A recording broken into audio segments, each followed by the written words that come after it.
In a Polish farmer's market, a kid spots a massive, twisted package. The vendor drags out the leather-wrapped thing, and people flock over. It looks like a person curled up inside. Cops roll up, and Detective Helena, raised on a farm, points out the hide. Limousin cowhide, French breed.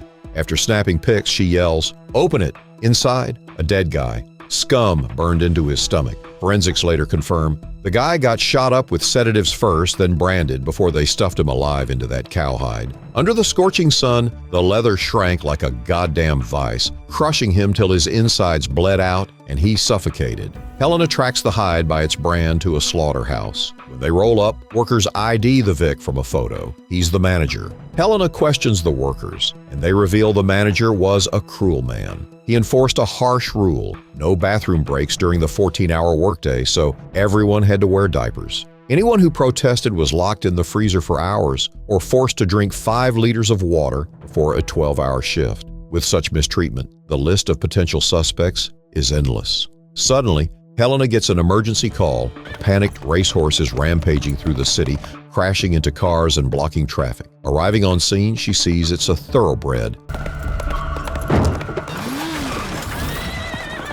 Sirens and shouting are making it more agitated. "Cut the sirens," she orders. The tactic works.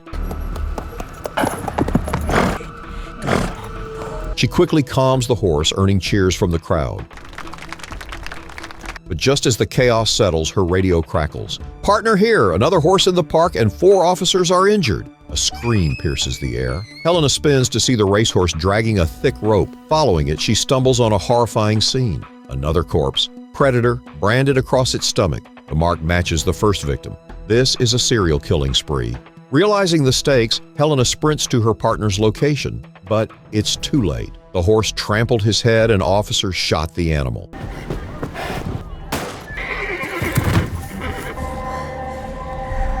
Worse, this horse also had a rope, meaning the other half of the body is right here. 2 public murders grab HQ's attention. They send a letter. A violent crimes expert is en route.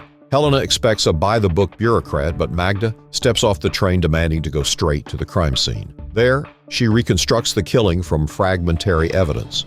No detail escapes her.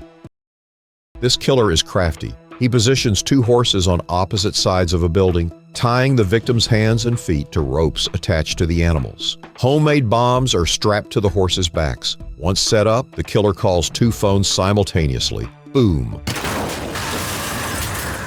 The explosions spook the horses into a full-blown sprint. The racehorse's power rips the victim apart in seconds. Helena's team finds both victims died at 6 p.m. Magda drops a bombshell. Breslau has a dark history, the Plague Week, where the monarch executed criminals daily for sins like debauchery, robbery, bribery, defamation, oppression, and deception. Each day from Monday to Saturday matched a vice, with executions at 6 p.m. sharp, meaning 4 more killings are coming, 1 for each remaining sin. Just then, HQ IDs the second victim, a loan shark at the racetrack. This guy was a sadist. His loans were designed to be unrepayable. When debtors couldn't pay, he'd file down their teeth with a rasp, extort everything they had, even mutilate them. Yeah, pure evil. While they're digging into that, the killer strikes again. At an opera house. Mid-performance, a woman rises on stage, tied up, surrounded by kindling. The audience thinks it's part of the show, until a masked figure sets the fire. Panic erupts.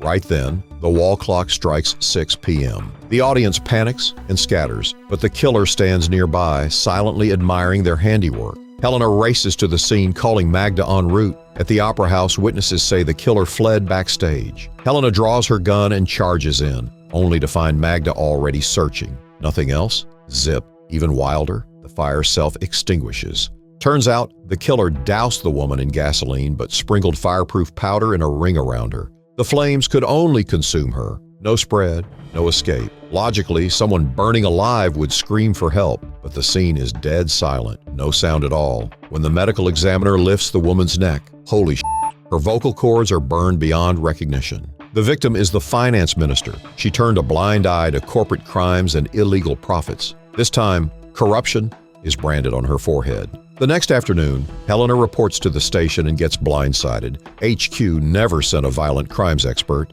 Magda doesn't exist.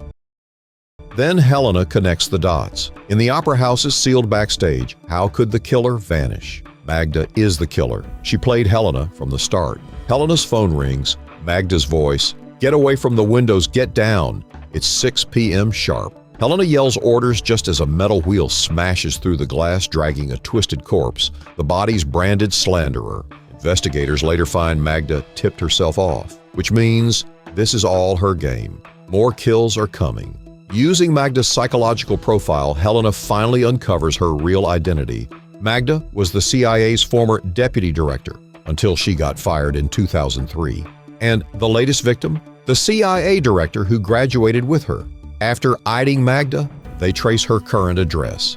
Helena storms in with SWAT, but finds only Magda's mother and 2 daughters. The mom reveals, Magda's kids have spinal muscular atrophy from a genetic clash with their dad. Treatments cost a fortune, 540,000 euros per child for a cure. The husband couldn't take it and bailed. Now they're drowning in debt, about to get evicted. Helena shows the mom photos of the victims. As she flips through them, the old woman finally spills the truth. The CIA director lied under oath to steal Magda's job. Later, when Magda worked in the finance ministry, she caught her boss taking bribes, burying major criminal cases by destroying evidence. Driven by justice, Magda tried to expose her, but she had too much power. They staged a setup to get her fired again. Even appealing to the prime minister got her nowhere. Desperate for cash, Magda turned to an old friend who offered a sure thing: borrow money to bet on horses, with insider tips to guarantee a win.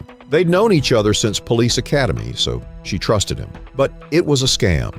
They lost everything. The loan sharks came for their money. When they saw Magda had nothing, they offered to take her kids. They'd been eyeing them all along. Magda refused, so she took a job at the slaughterhouse, working 14-hour shifts to pay off the debt. Her health crumbled.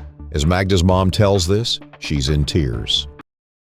Helena checks her watch. 12 minutes till 6 p.m. The next target? The landlord who's been harassing them, the oppressor. But she's too late. Magda stuffed the landlord in an oil drum, rolled it down a hill, and a speeding car crushed it. Helena spots Magda fleeing and gives chase. She trails her to a derelict house but gets clobbered with a pipe. Miraculously, Magda spares her. 2 hours later, Helena staggers back to the station and finds a new photo on her phone. A photo of the Prime Minister has "liar" scrawled on his head, attached to a video where Magda accuses him of corruption. Is he her final target? The National Security Agency takes over the case. The Prime Minister, an avid biker, attends a major motorcycle race.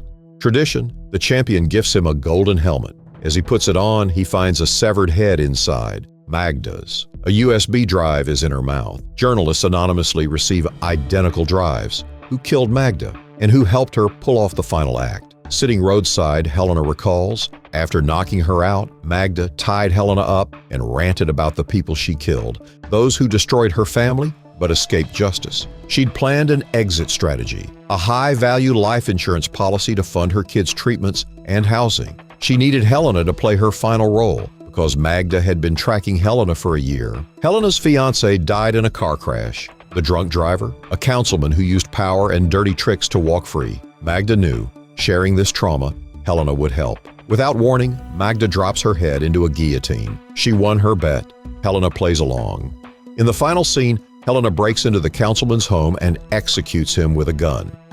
The Plagues of Breslau, 2018, is Poland's gritty answer to C7N, a non-stop ride of tension, case after case. When the truth drops, you'll feel for the killer. And that final twist, it's the goddamn cherry on top. If you're hooked, smash that like button and subscribe. Catch you next time.